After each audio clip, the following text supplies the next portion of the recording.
అధికారంలోకి వచ్చి సంవత్సర కాలం అయ్యింది.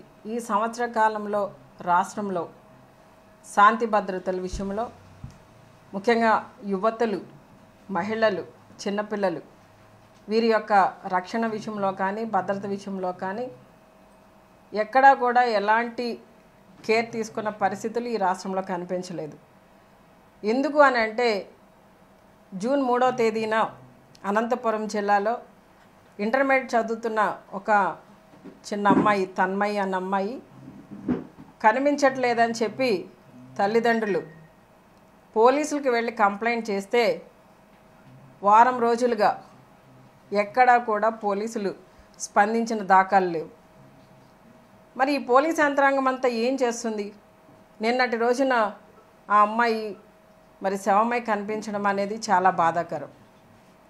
అంటే ఈ రోజున చిన్నపిల్లలు, ముఖ్యంగా టీనేజ్ గర్ల్స్, ఇంకా చిన్నారులు వీళ్ళంతా కూడా ఇబ్బంది పడుతున్న పరిస్థితి ఈ రాష్ట్రంలో మనం చూస్తున్నాం.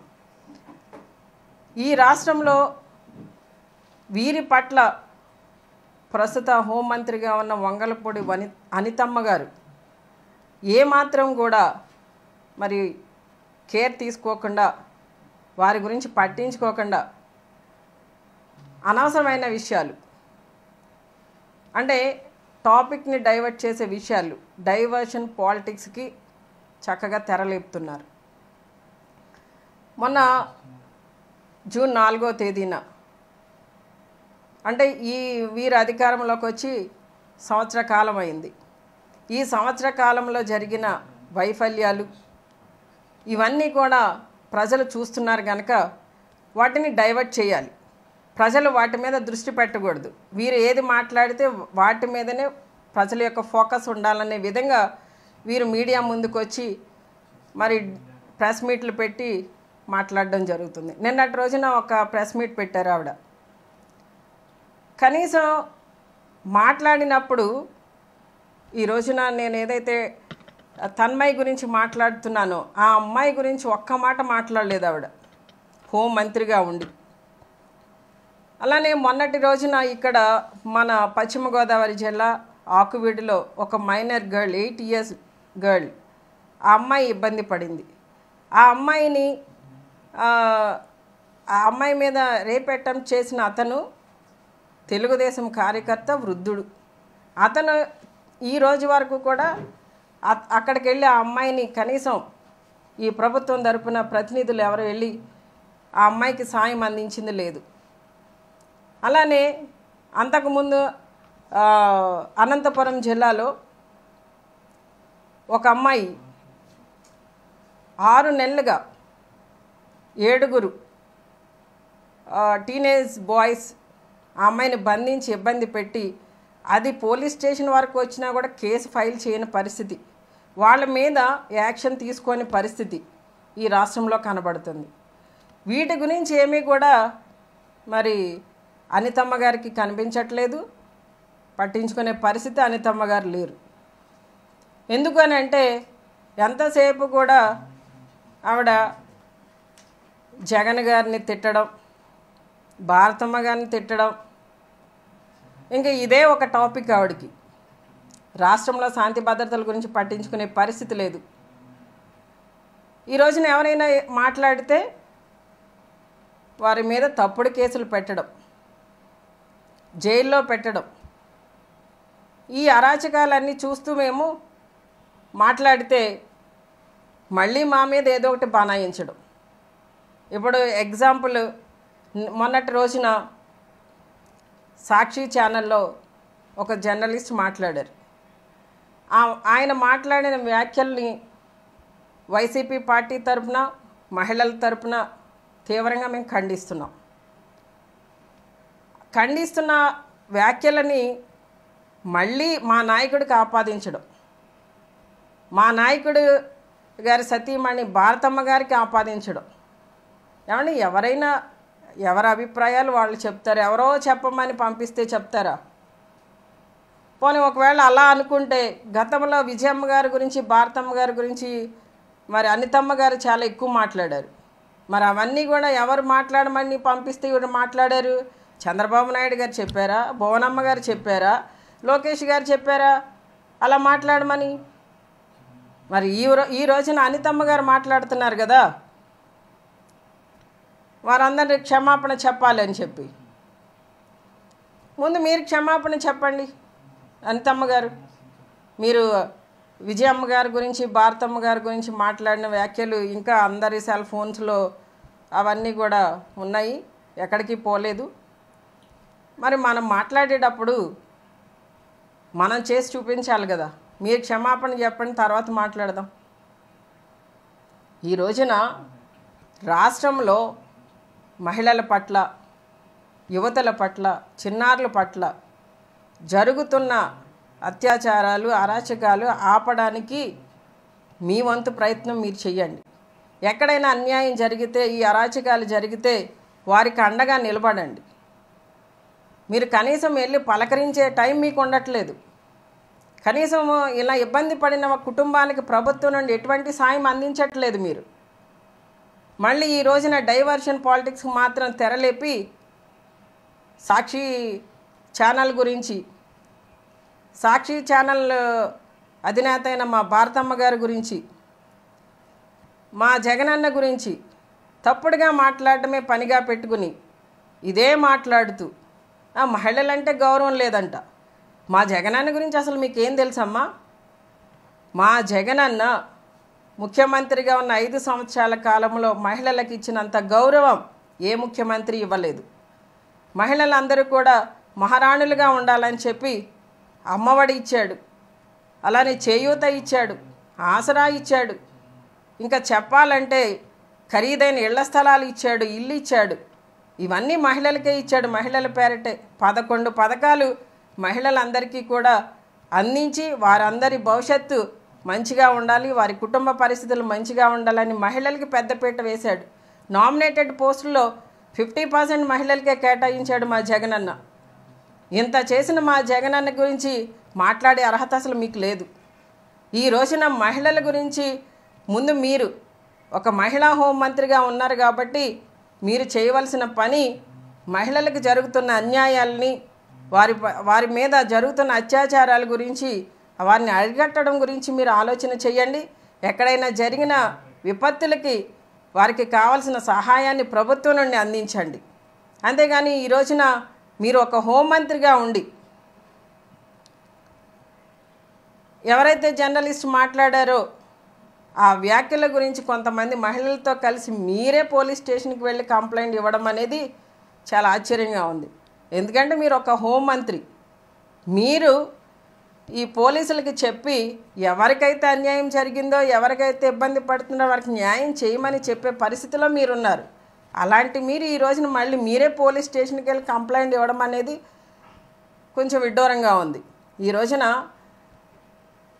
హోంమంత్రిగా మీరు ఉన్నారు కాబట్టి అనితమ్మ గారు, మీరు చక్కగా పరిపాలన అందించడానికి మీ దగ్గర అధికారం ప్రజలు ఇచ్చారు కాబట్టి మీరంతా కూడా డైవర్షన్ పాలిటిక్స్ని ఆపేసి మా జగనన్నని, మా జగనన్న కుటుంబాన్ని ఆడిపోసుకోవడం ఆపేసి ప్రజల కోసం, ప్రజలకి మంచి చేయడం కోసం ఆలోచన చేయండి. అంతే తప్ప ఈ రోజున ఏదో ఒకటి దొరికింది దీన్ని పట్టుకుని మనం పదే మాట్లాడుతూ ఉంటే ప్రజలందరూ కూడా గతంలో మోసపోయారు. 1 సంవత్సరం క్రితం ఆల్రెడీ మళ్ళీ మోసపోతారు. వాళ్ళు ఏదో మభ్యపెట్టి మాయ చేసి ఏదో చేసేస్తున్నట్టు, ఏదో పరిపాలన చేసేస్తున్నట్టు చేద్దామని ఆలోచన నుండి బయటికి రండి. మీరు ఏం చేస్తున్నారో, మీరు ఏం చేశారో అనేది ప్రజలకు ఆల్రెడీ 1 ఇయర్లో అర్థమైపోయింది. ఇంకా కొత్తగా మీరు ఎంత హైడ్రామాలకి తెరలేపినా కూడా ప్రజలు నమ్మే పరిస్థితిలో లేరు. దయచేసి అలాంటి హైడ్రామాలు ఆపేసి మీరు చక్కగా ప్రజలు ఇచ్చిన అధికారాన్ని వినియోగించుకుని ప్రజలకి మంచి చేయండి. అంతేగాని ఎంతసేపు కూడా మాట్లాడితే మీడియా ముందుకు వస్తే జగనన్న కుటుంబం, ఇది తప్ప ఇంకో టాపిక్ లేదు. ఆ టాపిక్ లేదే మీకు సబ్జెక్ట్ లేదు. అంటే ఏంటి అసలు ఏం చేద్దాం అనుకుంటున్నారు, ఏం మాట్లాడదాం అనుకుంటున్నారు? ఆల్రెడీ ఈ రోజున మా కార్యకర్తల్ని, మా నాయకుల్ని, మా మాజీ శాసనసభ్యుల్ని, మా మాజీ మంత్రుల్ని అందరి మీద కూడా కక్షపూరితంగానే అక్రమ కేసులు పెడుతున్నారు, వాళ్ళని జైల్లో పెడుతున్నారు, ఇబ్బంది పెడుతున్నారు. ఇవన్నీ కూడా ప్రజలు గమనిస్తున్నారు. అధికారం అనేది అందరికీ శాశ్వతం కాదండి, ఎవరికీ శాశ్వతం కాదు. ఈ రోజున మరి మహిళల గురించి ప్రత్యేక శ్రద్ధ తీసుకుంటూ, ముఖ్యంగా యువతులు చిన్నారుల గురించి వారి మీద జరుగుతున్న అఘాయిత్యాలు అత్యాచారాలను ఆపడానికి మీ దగ్గర ప్రభుత్వ యంత్రాంగం ఉంది కాబట్టి, పోలీస్ యంత్రాంగం ఉంది కాబట్టి వారందరినీ కూడా ఆ పనికి వాడండి. అంతేగాని మా నాయకుల మీద మా కార్యకర్తల మీద కక్ష సాధించడానికి పోలీస్ యంత్రాంగాన్ని వాడవలసిన అవసరం మీకు లేదు. మీరంతా కూడా ఈ రోజున మరి అధికారంలో ఉండి కూడా మరి మీతో పాటు ఇంకొక మంత్రి గారు కూడా, సంధ్యా మంత్రి గారు కూడా వెళ్ళి పోలీస్ స్టేషన్లో కంప్లైంట్ ఇవ్వడం జరిగింది. అంటే ఏంటి, ఈ రోజున మంత్రులు వెళ్ళి పోలీస్ స్టేషన్లో కంప్లైంట్ ఇస్తే మేము ముక్త కంఠంతో చెప్తున్నామండి, ఎవరైతే ఆ జర్నలిస్ట్ మాట్లాడిన మాటలు తీవ్రంగా మేము ఖండిస్తున్నాం. అది ఎవరు కూడా సమర్థించరు. కానీ దాన్ని ఎంత హైడ్రామా చేయవలసిన అవసరం లేదు. ముందు రాష్ట్రంలో మహిళలు, యువతులు, చిన్నారుల పట్ల జరుగుతున్న అత్యాచారాలని, అఘాయిత్యాలని ఆపడానికి మీ వంతు ప్రయత్నం చేయండి. వారు ఎవరైతే సహాయం కోరి సమస్యలతో పోలీస్ స్టేషన్కి వచ్చారో వారికి సత్వరమే సహాయం అందించండి. ఆ రోజున జగనన్న మేము అధికారంలో ఉన్నప్పుడు దిశ యాప్ని దాన్ని తయారు చేయించి దాన్ని లాంచ్ చేసినప్పుడు స్వయంగా అనితమ్మ గారే మాట్లాడారు. చాలా ఇబ్బందికరంగా, చాలా అవమానకరంగా, చాలా బాధాకరంగా మాట్లాడారు ఆవిడ మాటలు. ఈ రోజున ఆ దిశ యాప్కి ఏమని పేరు పెట్టారండి? శక్తి యాప్ అని పేరు పెట్టుకుని దాన్నే వాడుతున్నారు. అంటే ఈ రోజున జగనన్న ఆలోచన చేసిన విధానం ఏంటి? ఇలాంటి ఇబ్బంది పడుతున్న యువతులు, మహిళలు, చిన్నారుల కోసం ఇలాంటి యాప్ ఫోన్లో మనకు అందుబాటులో ఉంటే వెంటనే పోలీసులు వచ్చి స్పందించి మనకు అవసరానికి ఉపయోగపడతారు. మన కష్టాన్ని తీర్చాలి, మనల్ని రక్షించాలి, మన బిడ్డలు రక్షించాలనే ఉద్దేశంతో ఆ రోజున దిశ యాప్ని తీసుకొస్తే దాన్ని అవమానపరిచి మాట్లాడారు ఆ రోజున. కానీ ఆ యాప్ ఎంతమందిని కాపాడింది, ఎంతమంది ఆ యాప్ ద్వారా రక్షింపబడ్డారన్న విషయం మీకు తెలియదు. ఈ రోజున మేము అధికారంలో ఉన్నప్పుడు జగనన్న ప్రభుత్వంలో విదేశాల నుండి వచ్చిన యువతులు కూడా ఈ యాప్ ద్వారా తమను తాము రక్షించుకున్నారన్న విషయం మీకు తెలియజేస్తున్నాను. ఇలా యువతుల కోసం, మహిళల కోసం ఉపయోగపడే మంచి కార్యక్రమాలు చేయండి తప్ప డైవర్షన్ పాలిటిక్స్ని తీసుకొచ్చి తెరలేపి దాన్ని రాజకీయ కుట్రగా, ఏదో రాజకీయ లబ్ధి చేకూరాలి, ఏదో మాట్లాడేస్తున్నాం అంటే అది కరెక్ట్ కాదండి. ఆ మాట్లాడే విధానంలో ప్రజలు మిమ్మల్ని అభినందించాల, ప్రజలు మిమ్మల్ని హక్కును చేర్చుకోవాలా. అంతే తప్ప ఈ రోజున ఎవరో మీ నాయకుడు మెప్పు కోసము ఏదో ఒకటి మాట్లాడేసి, అది కూడా ఏదో ఒకటి కూడా కాదు, మా నాయకుడి మీద, మా నాయకుడి కుటుంబం మీద, మా భారతమ్మ గారి మీద ఏదో ఒకటి మాట్లాడేసి మీరు చేయవలసిన విధి విధానాలన్నీ కూడా పక్కన పెట్టేసి గాలికి వదిలేసి బాధ్యతారహిత్యంగా ఉండడం అనేది కరెక్ట్ కాదండి. ఈ రోజున మీకు మీడియా ముఖంగా తెలియజేసేది ఏంటంటే, అనితమ్మ గారు ప్రజల యొక్క, రాష్ట్రంలో ఉన్న ముఖ్యంగా మా మహిళలు, మా యువతులు, చిన్నారుల యొక్క భద్రత గురించి బాధ్యత తీసుకోమని మిమ్మల్ని కోరుతూ, మరి ఈ రోజున గిరిజన యువతికి ఇబ్బంది కలిగినా, ఆమె చనిపోయినా మీరు పట్టించుకోవట్లేదు.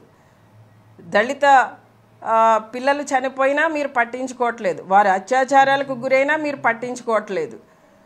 మొన్న రోడ్డు మీద 3 యువకుల్ని పోలీసులు దారుణంగా కొట్టేసినా దాన్ని మీరు సమర్థిస్తున్నారు. అంటే ఏం జరుగుతుంది మాకు అర్థం కావట్లేదండి. ప్రజలందరూ కూడా అయోమయంలో ఉంటున్నారు. ఏంటి, పోలీసులు తప్పు చేస్తే ఇమీడియట్గా వాళ్ళ మీద యాక్షన్ తీసుకోవడం మానేసి వాళ్ళని సమర్థించడం ఏంటి అని చెప్పేసి ప్రజలందరూ కూడా అనుకుంటున్నారు.